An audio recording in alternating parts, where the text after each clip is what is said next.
পা,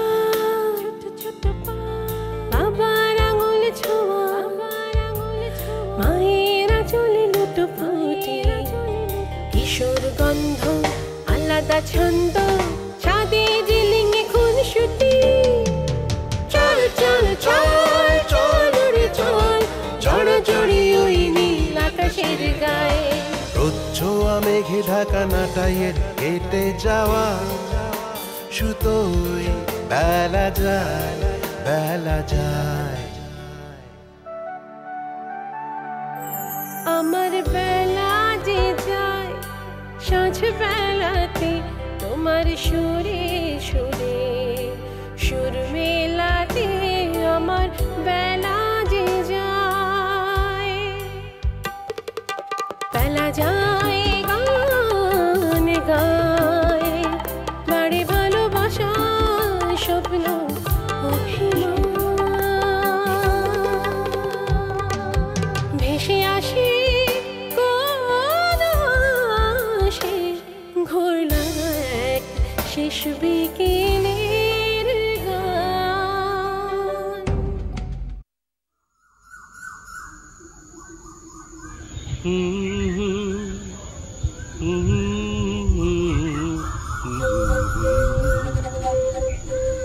আজকে সকালটা খুব সুন্দর না মনটা ভালো কিছুই বুঝতে পারছি না। বাহ বাহ, মনোহর বাবু তো কবি হয়ে গেলেন। আরে কবিতা তো সবার মধ্যেই আছে, পরিস্থিতিতেই সেটা প্রকাশ পায়। না বাবা, আমি কাব্যটাব্য বুঝিও না, ও আমার মধ্যে কোনোদিন ছিল না, এখনো নাই। সেটা না বললেও বোঝা যায়। আচ্ছা, আপনি কি উড়ে এসে কিছু বললেন? আপনি যা বললেন আমি তো তাই রিপিট করলাম, নতুন কিছু তো বলিনি যা আপনাকে এক্সাইটেড করতে পারে। হ্যাঁ ঠিকই, সবার পক্ষে সবকিছু নতুন কিছু বলা সম্ভব না, কিছু করাও সম্ভব না। এই যে ভাই, আপনারা এই সুন্দর সকালটা নষ্ট করবেন না প্লিজ।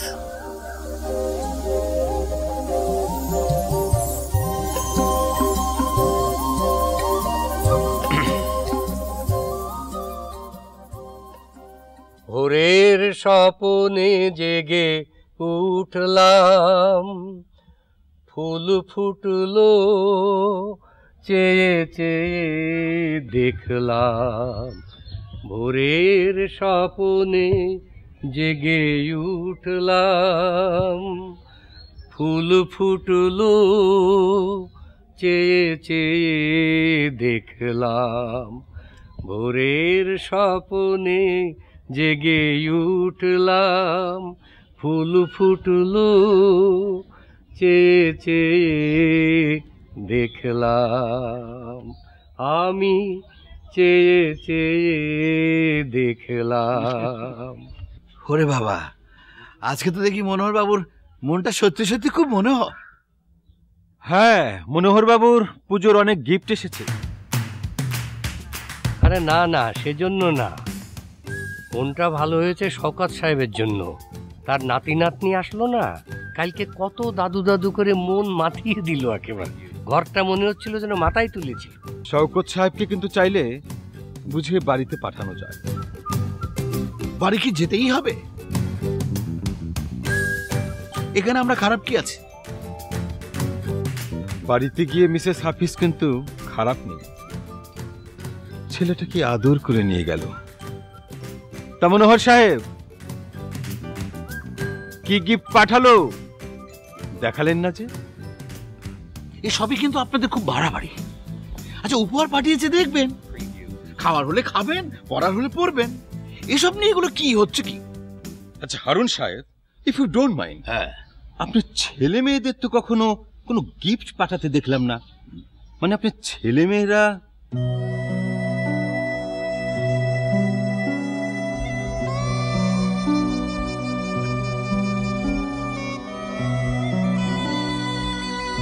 ওরা কি দেশে নেই?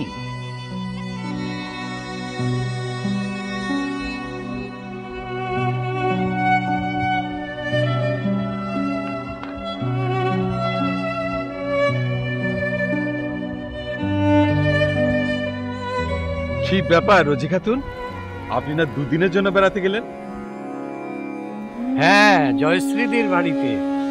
তা একদিনেই বেড়ানো হয়ে গেল? জয়শ্রীদি এলো না? না, কাটালাম তো একদিন ওদের সঙ্গে, বেশ ভালোই লাগলো। আবার ওরা প্ল্যান করলো, মানে কক্সবাজার না কোথায় যাবে। আমার শরীরটা বেশি ভালো না, তাই চলে এলাম। ও,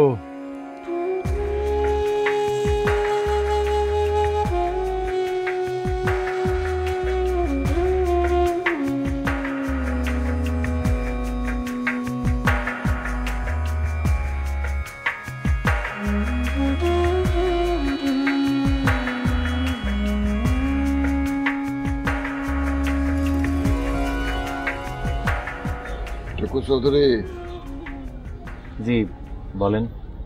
তোমার বিরুদ্ধে কমপ্লেন আছে। কমপ্লেন থেকে এসেই শুরু করে দিলে কমপ্লেন? তুমি কার কথা বলতেছো? আপনি কার কথা বলতেছেন? আমি তো কারোর কথাই বলতেছি না। কারোর কথা না ভেবে তুমি উত্তেজিত হয়ে গেলে। বিষয়টার মধ্যে আমি কিন্তু সন্দেহের গন্ধ পাইতেছি। আরে দূর। টুকু চৌধুরী, বলেন।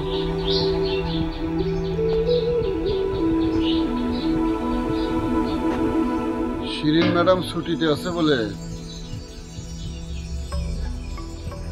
অর্ণব স্যার তোমার কিছু উঁচু স্তরের দায়িত্ব দিয়েছেন। তার মানে এই নয় যে তোমার পোস্ট আমার পোস্টের চাইতে উপরে। যাক, যেই কথা বলতে আসছিলাম সেটাই তো বলতে দিলা না, কথায় কথা বাড়াইছো। এমন ভাবে তাকায় আছো মনে হইতেছে মন্ত্র পড়ে আমারে ভস্য করে দিবা। শোনো, এইটা একটা প্রতিষ্ঠান, যেই ধরনের প্রতিষ্ঠানই হোক, তুমি সেই প্রতিষ্ঠানে HR বিভাগে কর্মরত। এটা দাড়ি মোচ রাইখে সাধু সন্ন্যাসী সাজার জায়গা না। কাল থেকে তোমার আমি অন্য চেহারায় দেখতে চাই। তাছাড়া শিরিন ম্যাডাম আর সৌমিক স্যার আসারও সময় হয়ে গেছে, অতএব এই সব আর চলবে না। আমি কি এবার যাব? যাবা? আচ্ছা, সব রুমের চাবি তো তোমার কাছে, তাই না? মানে? শিরিন ম্যাডাম তো তোমার সব রুমের চাবির দায়িত্ব দিয়ে গেছেন। হ্যাঁ। ম্যাডাম আসলে তাকে তো সবকিছু বুঝাই দিতে হবে, এই জন্যই বলতেছি। অদ্ভুত কিছু বলছে কি? সুলেমান সাহেব, শুধু চাবি না, ম্যাডাম আমার আরো অনেক দায়িত্ব বুঝাই দিয়ে গেছে। আমার বিশ্বাস সেই সব দায়িত্ব তুমি ঠিক মতো পালন করতেছো। আমি যা ভাবি তা কখনো ভুল হয় না।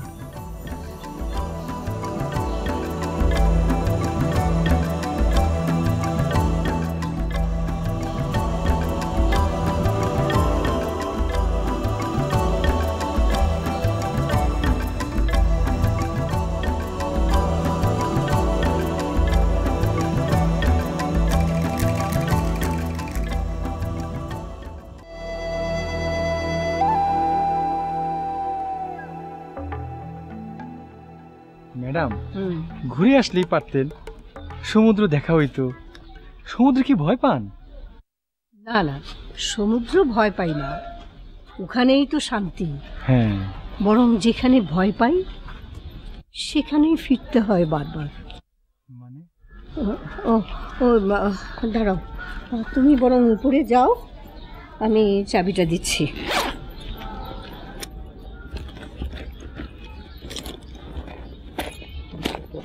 এখানে দেখেন। হ্যাঁ,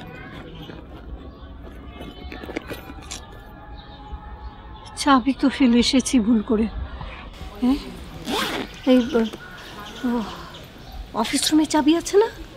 হ্যাঁ আছে তো। তুমি বরং অফিস রুমে যাও, যে চাবিটা নিয়ে ঘরটা খোলো, আমি আস্তে আস্তে আসছি। আচ্ছা ঠিক আছে, ঠিক আছে।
ম্যাডাম আপনি চলে আসছেন? আপনি তো 2 দিন থাকার কথা ছিল, মানে 3য় দিন, মানে 24 তারিখ আসার কথা ছিল।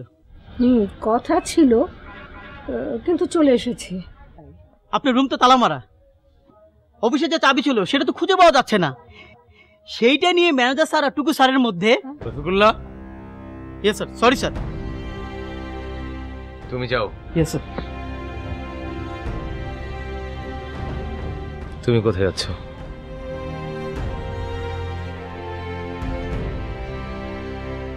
আরে তোমার সাথে কথা আছে তো আমার, শোনো। আরে You have no right. I have every right. Because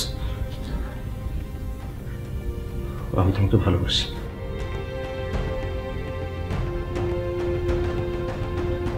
আর ভালোবাসার অধিকার থাকে। তুমি কি জানো ডক্টর রাজীব না রুশো কার সাথে ডক্টর শ্রাবন্তী ইনভলভ? স্যার, 2 জনের সাথেই। কি কি বলছেন এসব? স্যার দুঃখিত, এই কথা শুধু আমি বলি না, সামনে সবাই বলা বলি করে। কি শরাফত, ঠিক না? জি স্যার, অবশ্যই ঠিক বলছেন স্যার। দেখছেন স্যার, এই সোলাইমান সবসময় সলিড কথা বলে, 2 নম্বর কথার মধ্যে নাই।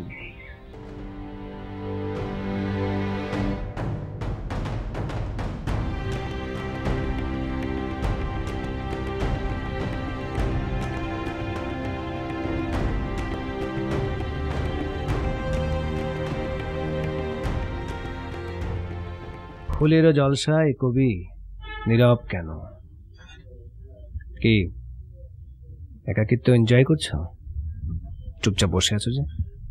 আমার একা বসে থাকা কাউকে বদার করবে সেটা আমি ভাবিনি।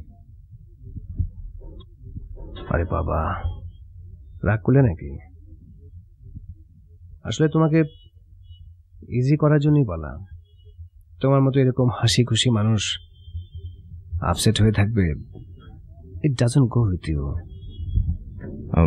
সরি অনুপ, আমি ইদানিং একটু বেশি রিয়াক্ট করছি। Anyway, just drop it. আচ্ছা, আমি তোমার সাথে অন্য বিষয় নিয়ে একটু কথা বলবো। অন্য বিষয় নাকি অন্য কারো বিষয় নিয়ে? Just kidding. মিসেস নারমিন আসলে কি চাচ্ছেন? মিসেস নারমিন কি চাচ্ছেন? কেন তুমি বুঝতে পারছো না? না। কর্পোরেটাইজেশন, প্রফিট ম্যাক্সিমাইজিং, মানি জেনারেটিং একটি প্রতিষ্ঠান করতে চায়। কিন্তু এতে করে তো আমরা আমাদের মোটো থেকে দূরে সরে যাব।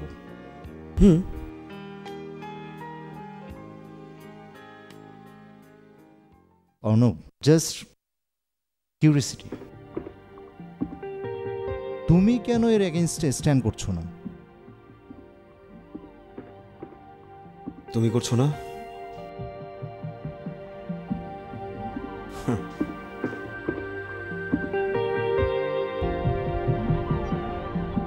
ডক্টর অর্ণব, ডক্টর সৌমিক কোথায়? স্যার তো একটু ছুটিতে আছেন। কোনো দরকার? দরকার কি সেটা তোমাকে বলা যাবে না। উনি কবে আসবেন? অস্থির হবেন না ম্যাডাম, আসলে আমাকে বলুন আপনার কি সমস্যা? মানে জমি জমা সংক্রান্ত তো, দলিল এগুলি সব পরিবর্তনের ব্যাপার। ডক্টর সৌমিক যদি থাকতেন তাহলে আমার বিষয়টা একটু সমাধান। আপনি এখানে, আর আমি আপনাকে সব জায়গায় খুঁজে বেড়াচ্ছি। আমাকে খুঁজবে কেন? কি দরকার তোমার? আপনি বলেছিলেন পুলিশের বিষয়ে কি সব খোঁজ খবর নিতে, আপনার মনে নেই? স্যার আসলে আসলে স্যার হয়েছে কি বিষয়টা, ম্যাডামের তো অনেক বয়স হয়েছে, উনি আসলে সবকিছু মনে রাখতে পারছেন না, আমার সেটাই মনে হয়। চুপ সাহেব। জি স্যার। আপনি আপনার কাজ যান প্লিজ। রোজি ম্যাম, আপনি কোনো টেনশন নেবেন না, আমরা দেখছি কি করা যায়। জি স্যার।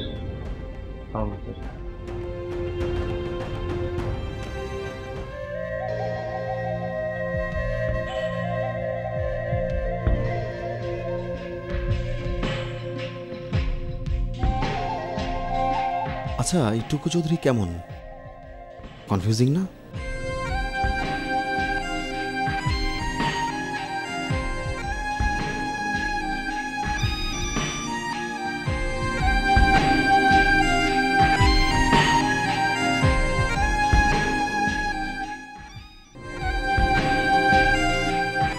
রিং প্রপারলি বাজার আগে রিসিভ করলে?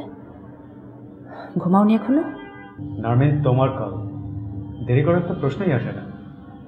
ইনফ্যাক্ট আমি সেদিনের অপেক্ষায় আছি যেদিন তুমি জাস্ট ভাববে যে তুমি আমাকে কল করবে আর আমি তোমাকে কল করব। Silly thinking Adnan. যাই হোক, আমি আসলে একটা সিলি ব্যাপারেই তোমাকে কল করেছি, বাট আমি চাইছি তুমি ব্যাপারটা সিরিয়াসলি নাও। কি? আদনান, সায়ান্নতে যারা আছেন তাদের মধ্যে জগন্ময় ঘোষ নামে একজন যাত্রা শিল্পী আছেন। জগন্ময় ঘোষ? ইয়েস, জগন্ময় ঘোষ। না তো, আমার তো এখানে প্রায় সবার নামে জানা হয়ে গেছে, কিন্তু ওয়েট, কি একজন আছেন যেন, মনোহর বিশ্বাস নামে একজন আছেন, কিন্তু তোমার জগন্ময় ঘোষ নামে তো এখানে নেই। নামিন, এটা খুবই আনইউজুয়াল একটা নেম। যদি এই নামে কেউ সায়ন থাকতো আমি অবশ্যই চিনতাম। আদনান, আমার মনে হয় তুমি ভালো করে খেয়াল করনি। খোঁজ নিয়ে দেখো, পাবে। আর আমি আসলে যেটা বলতে চাইছিলাম, এভরি ফ্রাইডে তোমরা সায়ান্নতে কি যেন অ্যারেঞ্জ করো না, গান বাজনা অ্যান্ড করে আর কি, ভালো কিছু না, ওই নিজেরাই গান টান গায়, আর বোর্ডারদের কারো মুড ভালো থাকলে তারা তাদের পাস্ট শেয়ার করে, নাথিং ইন্টারেস্টিং। সেজন্যই বলছিলাম, জগন্ময় ঘোষ উনি কিন্তু ভীষণ নাম করা একজন যাত্রাশিল্পী। ওনাকে যদি তোমরা সায়ান্ন স্টেজে উঠাতে পারো, আমার মনে হয় ভীষণ ইন্টারেস্টিং কিছু হতে পারে। ওকে, নামে কি? জাস্ট কিউরিওসিটি, এই জগন্ময় ঘোষ নামের যে যাত্রা শিল্পীর কথা তুমি বলছো, এই নামে কেউ যে এখানে সায়ান্নতে আছে, তুমি সেটা জানলে কি করে? আদনান, তোমাকে আমি পছন্দ করি, বাট বেশি প্রশ্ন আমি নিতে পারি না। ছাড়ছি। ঠিক আছে, বাই।